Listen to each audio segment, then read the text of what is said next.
إن الحمد لله نحمده تعالى ونشكره ونستعين به ونسترشده، ونعوذ بالله من شرور أنفسنا ومن سيئات أعمالنا. من يهده الله فهو المهتد، ومن يضلل فلن تجد له وليا مرشدا.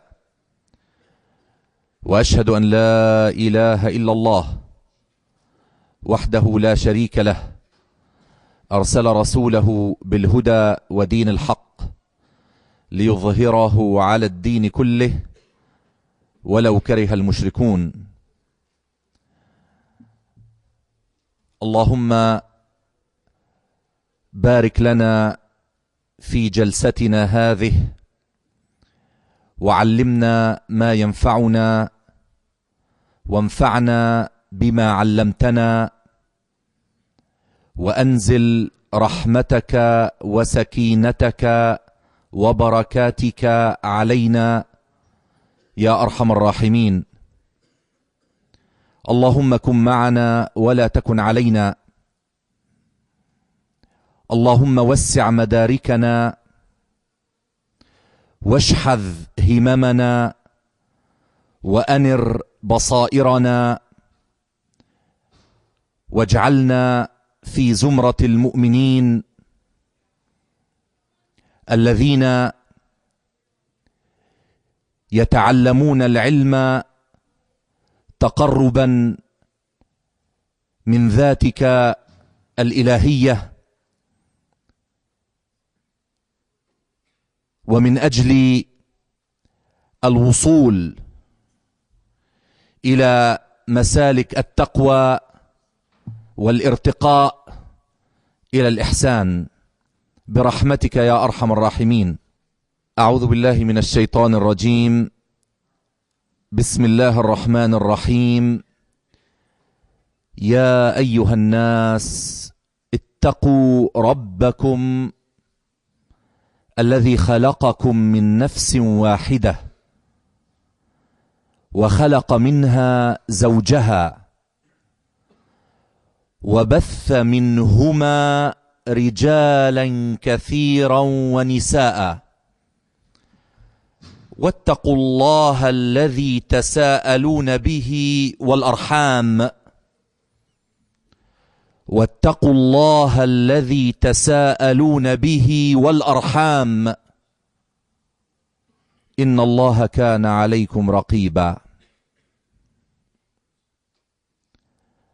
أم حسبتم أنا خلقناكم عبثا وأنكم إلينا لا ترجعون؟ صدق الله العظيم.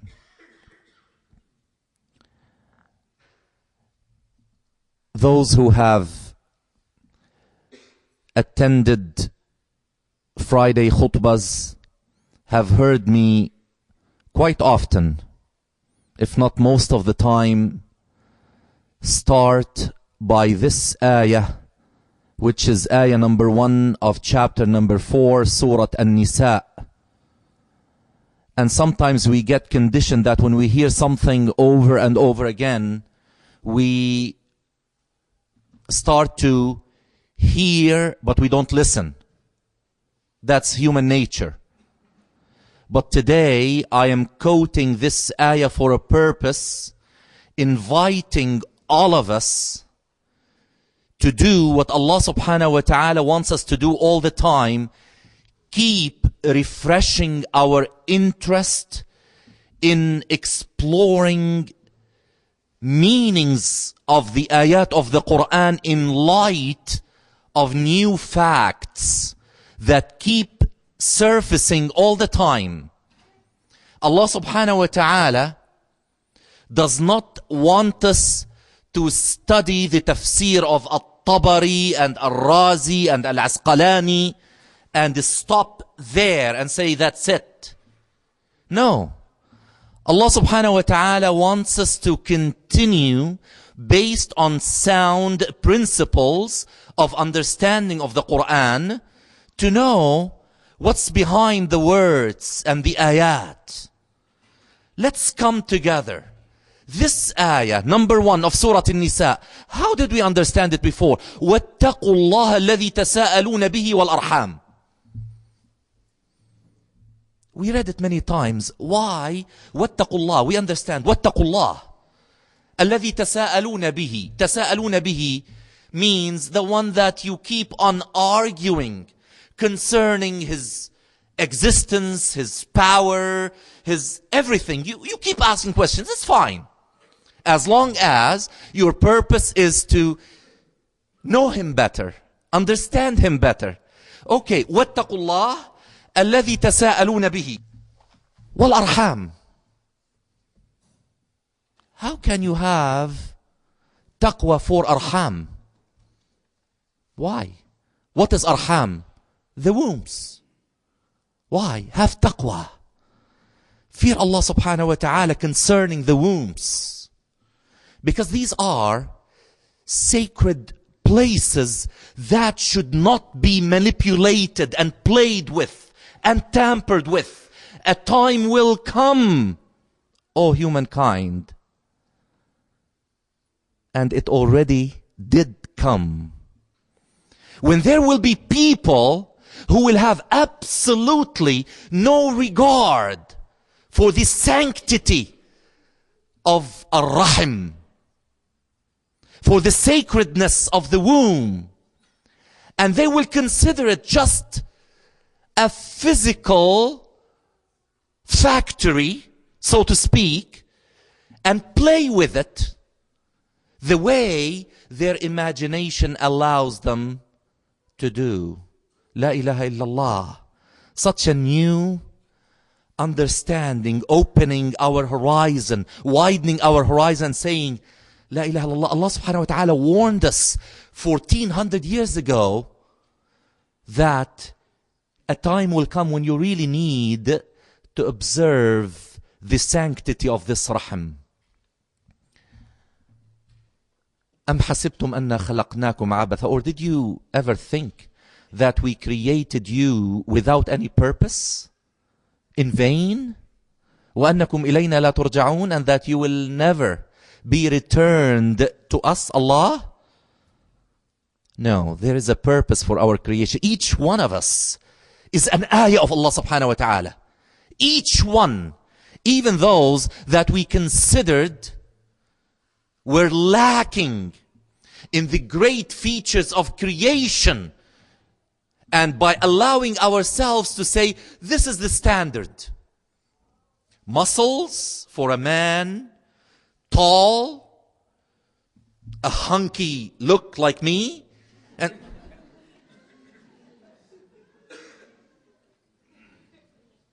you think it's funny? I took note of everyone who laughed. We have a certain standard and say, this is it. Perfect. Then we look at those who do not have that, who are born with certain handicaps that we call handicaps, but Allah subhanahu wa ta'ala created them with the same standard of perfection that you, humans, have made for yourselves, but you don't know. You think that something went wrong. No, it didn't go wrong.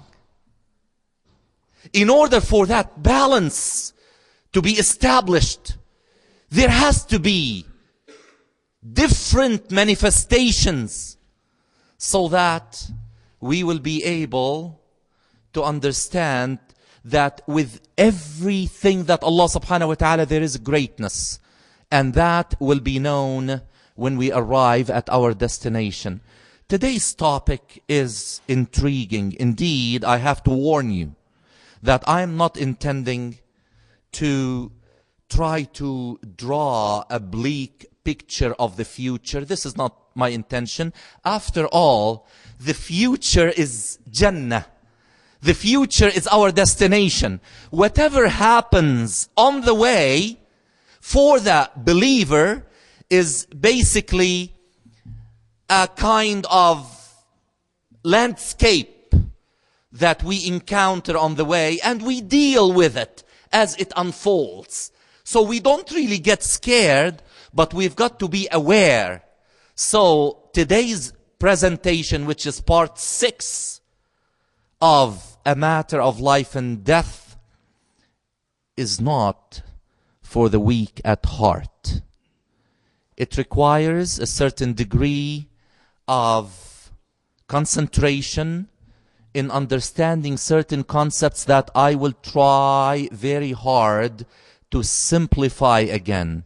There will be some technical information necessary for our understanding of the concept as a whole. So let's come together and let's see what will unfold today.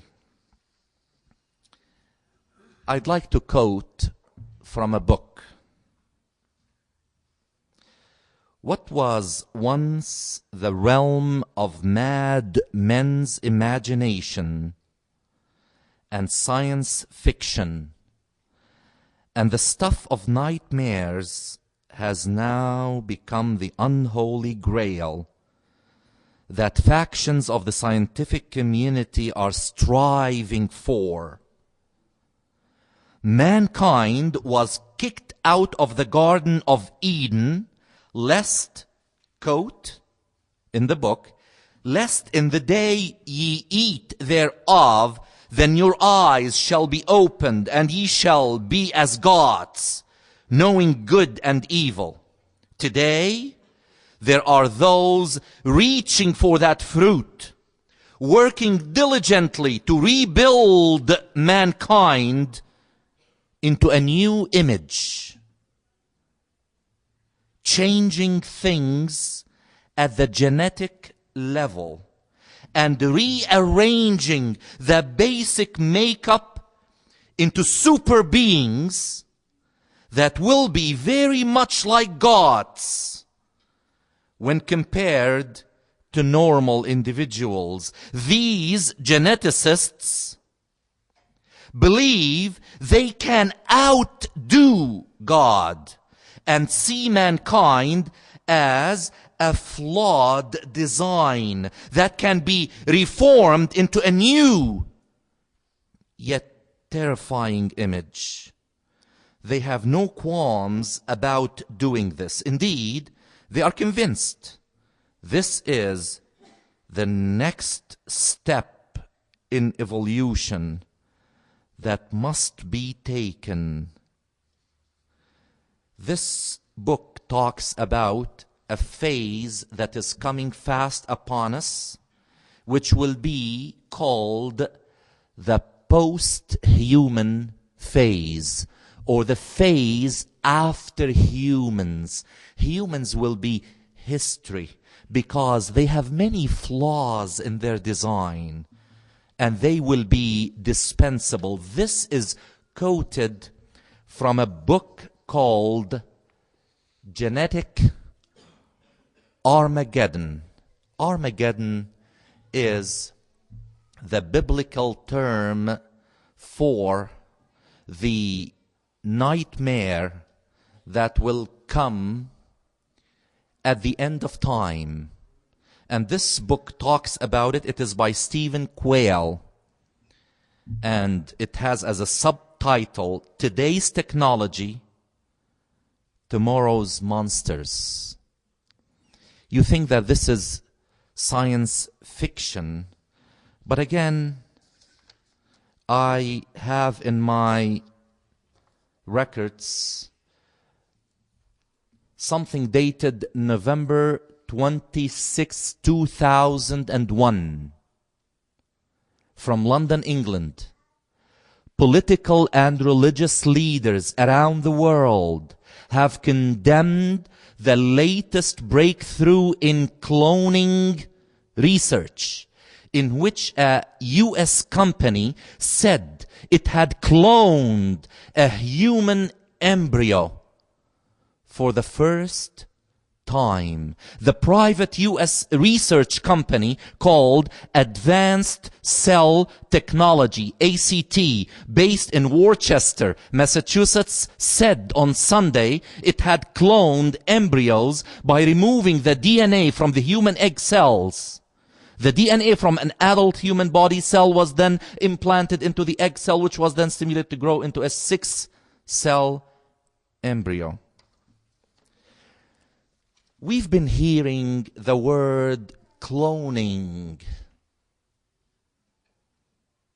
for a long time. Cloning. We heard about Dolly, the sheep. We got angry, upset. This is unethical. This is not right. But then we started to hear that there are attempts to clone a human being. We also heard stem cell research. We also heard genetic engineering, changing the genetic map. And by the way, 2 years ago, in 2003, it became a fact. What is called the genetic map, for those who study genetics, they know it as the human genome.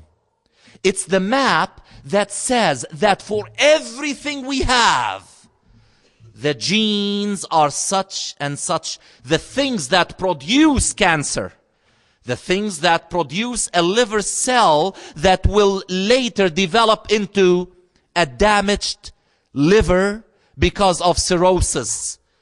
The gene that produces diabetes later on. The gene that produces multiple sclerosis. The gene that produces tallness. The gene that produces blue eyes. Everything. All this information is available. And geneticists are saying that it is very possible that we can go and discover the gene that may produce a defective septum in the heart, and they try to take it out, put a good one, and then allow the embryo to develop without a future defective heart. Last Friday, I met a distraught father who, after that 3rd time of pregnancy, he and his wife are having a baby with a defective heart. And he was feeling heavy at heart. What shall I do? What is right? What is wrong?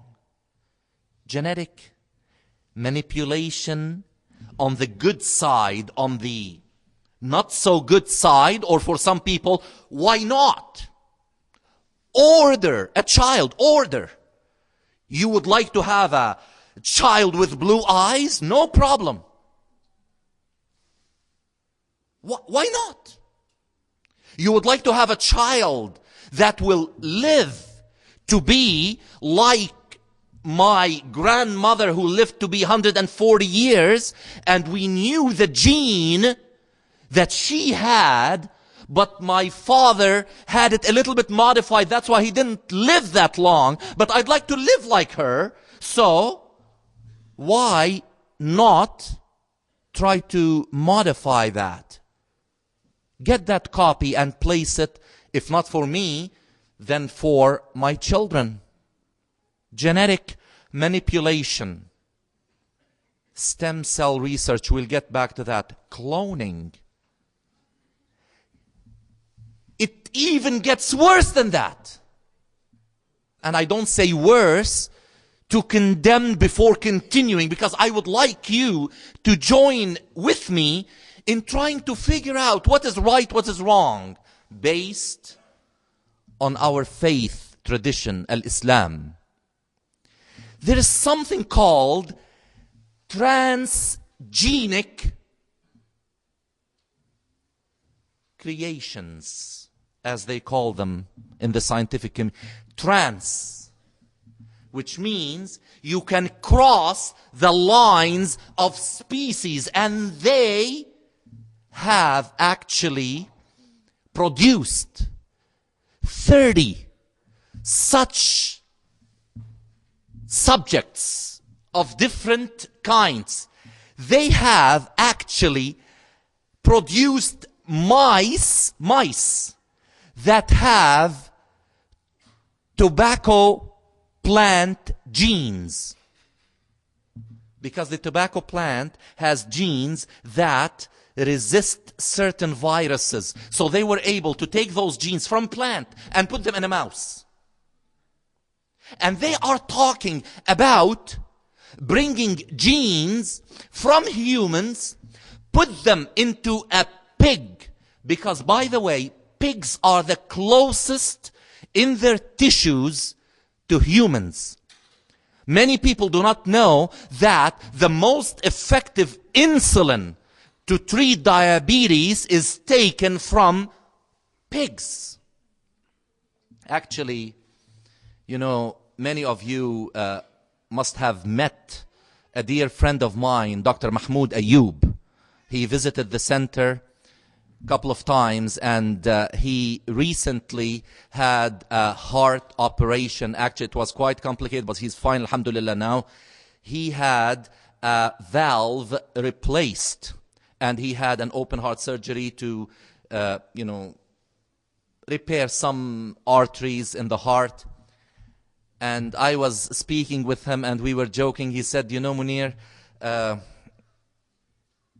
don't know how you will consider it, but now I have a pig's valve in my heart. Would you shake my hands after today? It is being done.